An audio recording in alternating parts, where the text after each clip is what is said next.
آپ کی لڑی کڑی اس میں سے ٹوٹ جائے گی، آپ ناکارہ، بیکار اور بالکل بے وزن ہو کے دنیا سے ایک سائڈ پہ ہو جاؤ گے. دنیا نے تو چلنا ہی چلنا، وہ چلتی رہے گی اور آپ اس میں نہیں ہوگے. اس لیے جو بچیاں بھی اس طرح کا فیصلہ کرتی ہیں یا سوچتی ہیں، عام طور پہ ریجیکٹڈ انہوں نے ہوتی ہیں، کہیں دکھ ملا ہوتا ہے، وہ کہتے ہیں کھائے خسمانو ساری ایسے ہیں، ہم تو الگ ہو کے رہ لیں گی. نہیں رہا جا سکتا، آپ اکیلے رہنے کے لیے بنے نہیں ہو. اوکے، اب آتے ہیں جی آج کے مسئلے کی طرف. یہ 2-3 لڑکیوں کی طرف سے اور ایک خاتون کی طرف سے. خاتون کی جو شادی ہوئی ہے 23 سال ہو گئے. ایک لڑکی، انہوں نے کہا میرا نام نہ بتائیے، میں نام نہیں بتا رہا. انہوں نے کہا مجھے شادی کے 3 سال ہوئے ہیں، ایک کو 7 سال ہوئے ہیں. ان تینوں کے مسائل ملتے جلتے ہیں. وہ کہتے ہیں کہ تمہیں عقل نہیں ہے اور تم چاول پر ڈھکن نہیں دیتی اور تمہاری مینجمنٹ اچھی نہیں ہے. ایک سے میاں کو شکوہ ہے کہ جب تم چائے سرو کرتی ہو تو ٹرے میں چائے گری ہوئی ہوتی ہے، جسے کہتے ہیں ڈلی ہوئی ہوتی ہے. اب ظاہر ہے اتنا بڑا حادثہ ہے اور اتنی بڑی پریشانی ہے، تو اب آپ میاں کو پکڑ کے کان پکڑا دیں کہ تم اس پہ اعتراض کیوں کرتے ہو. اللہ کی بندی ہو، جن کی شادی ہوئی ہے یا جن کی شادی نہیں ہوئی، جب بھی آپ پہ اعتراض ہو، جب بھی آپ کا میاں خاندان کے سامنے آپ کی بے عزتی کرے، کس بات پہ کرے گا؟ کہ آپ کی ناک لمبی یا کان چھوٹے ہیں، بال، اس پہ تو نہیں ہوگا. جب بھی ہوگا آپ کی چیزوں کو مینج نہ کرنے کے بارے میں ہوگا، آپ کی کسی خامی، غلطی، کوتاہی کے بارے میں ہوگا. تو خوبصورتی جو ہے انسانوں کی، جو مجھے سمجھ آتی ہے، وہ ان کی لرننگ ہے. جب آپ سیکھ لیتے ہیں تو ہم پہلے سے بہت بہتر ہو جاتے ہیں. جس لڑکی کے ہاتھ سے چائے کا کپ ہلتا ہو، ہاتھ کانپتا ہو، ٹرے کانپتی ہو، تو عقل یہ کہتی ہے کہ آپ اس کو لبالب بھر کے نہ لے کے جاؤ. آپ اس کو ہاف سے تھوڑا سا اوپر رکھو اور جا کے کپ سرو کرو. ٹرے میں یا پرچ میں چائے کا گرنا یہ بد سلیقہ ہونے کی شاندار علامت ہے. ہوٹل میں اگر ویٹر سے جو ہو جائے تو لوگ چائے واپس کر دیتے، یا کبھی کبھی مینیجر کو بلا کہتے ہیں کس گدھے کو، کس احمق کو رکھا ہوا ہے. بیکاز جو نیٹنس ہے وہ کھانے کے ساتھ اتنی ہی لازم ہے. ہوٹلز میں کپ کے نیچے انہوں نے ٹیشو پیپر رکھا ہوا ہوتا ہے، 2-3 بار دفعہ رکھ دیتے ہیں کہ اگر خدا نہ خواستہ کوئی قطرہ گر جائے. آپ نے کبھی نوٹس کیا ہوٹل میں جب آپ کو گلاس دیتے ہیں تو اس کے گرد بھی ایک ٹیشو لپیٹا ہوا، ریپ کیا ہوا ہوتا ہے؟ کیوں کیا ہوا ہوتا ہے؟ آپ نے اگر جا کے بیٹھتے ہیں تو جو گلاس پڑا ہوا ہے اگر سیدھا ہے تو اس کے اندر ٹیشو گول کر کے ڈالا ہوا ہوگا، اگر اوندا ہے تو پھر تو کوئی مسئلہ نہیں ہے. یعنی یہ کیوں ہے؟ زندگی کو خوبصورت بنانے کے لیے، تاکہ آپ کی آنکھوں کو بھلا لگے. اچھا، اگر اس موقع پہ آپ اپنے بچوں کو وہ ساتھ بیٹھے ہیں اور ان کو کھانے کا طریقہ نہیں آ رہا اور شوہر نے امبیرسمنٹ محسوس کی اپنی ماں باپ یا دوستوں کے سامنے، تو کس کو کہے گا؟ بیٹا تو آپ کا ہے، بیٹی تو آپ کی ہے. جب بھی بیٹے اور بیٹی میں خامی ہوگی تو وہ ماں کی ہے. جب بھی بیٹا اور بیٹی ایگزام میں ترقی کرے گا، آگے جائے گا، خوبصورت نکلے گا، ذہین ہوگا، تو سب اس کی جو خوبیاں ہیں وہ باپ کی ہیں. یہ دنیا کا چلن ہے، اس کو مان لیتے.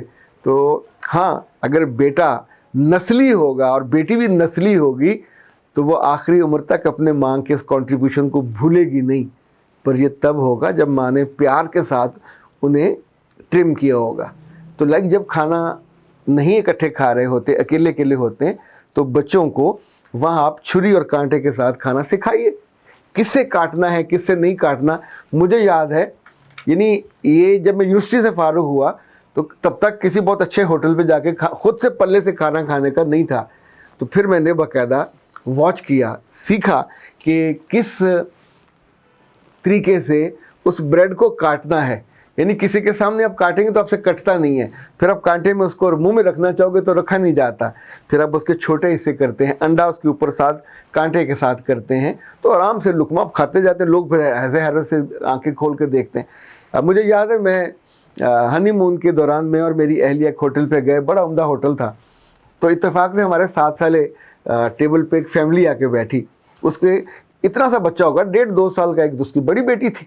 انہوں نے نوڈلز منگوائے اور وہ ظالم کا بچہ، وہ جو لکڑی کی سٹکس ہوتی ہیں 2، ان کے ساتھ اس نے لپیٹ کے ایسے جو کھانا شروع کیا. 1.5 فٹ کی نوڈلز ہوتی ہیں لمبی. یعنی ہم ہونکوں کی طرح اس کو دیکھ رہے تھے، یار کیا بچہ ہے، کیسے تو وہ اماں کے پیٹ سے سیکھ کے آیا تھا، اس کی اماں نے سکھایا تھا. اب ہوٹل میں آپ لے کے جاؤ گے اس کو مینرز ہوں گے. اس کے گلے میں انہوں نے وہ جو تھا رومال وہ تھوڑا سا لگا دیا. اب ویسے یہ رواج نہیں ہے, اب عام طور پہ یہاں رکھا جاتا ہے, اپنے شانوں پہ یا زانوں پہ رکھا جاتا ہے.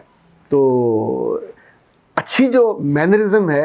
ہاں ایک اور بات یاد رکھیے گا, اگر آپ کھاتے ہوئے چمچ استعمال کر رہے ہیں پلیٹ پہ, چاول کھاتے ہوئے کڑک کڑک کی آواز آ رہی ہے, تو جو بھی مڑ کے دیکھے گا وہ تو غصے سے کہے گا کہ تمہیں عقل نہیں ہے, تمہاری ماں نے نہیں سکھائی, تمہارے باپ نے نہیں سکھائی.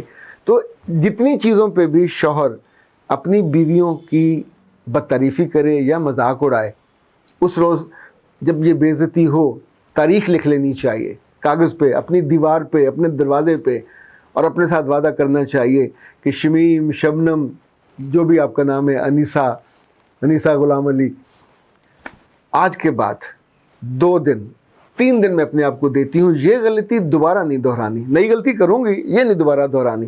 پھر آپ کے اس کپ میں سے کبھی چائے نہیں گرنی چاہیے. پھر آپ کو کپ وہ پلیٹیں رکھتے ہوئے کبھی آواز نہیں آنی چاہیے. پھر پلیٹیں رکھنے سے پہلے آپ کو ٹیشو پیپر سے یا رومال سے اس کو صاف, اس میں پانی کا قطرہ نہیں ہونا چاہیے. جس چیز سے بھی سم ٹائم جو چمچ ہے ان کے اوپر داغ لگے ہوں, پانی اس میں رہا ہو تو وہ داغ لگ جاتا ہے, اٹ لکس اگلی, تو یہ نہیں ہونا چاہیے. اسی طور پہ مہمانوں کے آنے پہ ٹیبل بالکل نیٹ اینڈ, بہت سے لوگ اس بات پہ چڑھتے ہیں کہ ٹیبلوں پہ ڈسٹ ہوتی ہے, اور بیوی نے کہا میں تو کھانا پکا رہی تھی, میں کیا کرتی. میاں کو دیکھنا چاہیے, پر اس نے نہیں دیکھا تو بابا بے عزتی تو نہیں نا کروانی. یعنی اس کے ذمہ لگانے کی بجائے بچے کے ذمہ. اوور آل آپ کو جاتے جاتے جب ہم آفسز میں باس ہوتے ہیں تو لوگوں کے ذمہ لگایا ہوا ہوتا کام پر, پھر بھی آپ کی آخری نظر آپ ہی کو دیکھنی چاہیے. End of the day you are responsible. تو جس بات میں رسپانسبلٹی آئے گی وہاں پھر خاندانی محفلوں میں مذاق ہو یا دوستوں کی محفل میں مذاق ہو یا فیملیز میں مذاق ہو تو یہ برا ہے.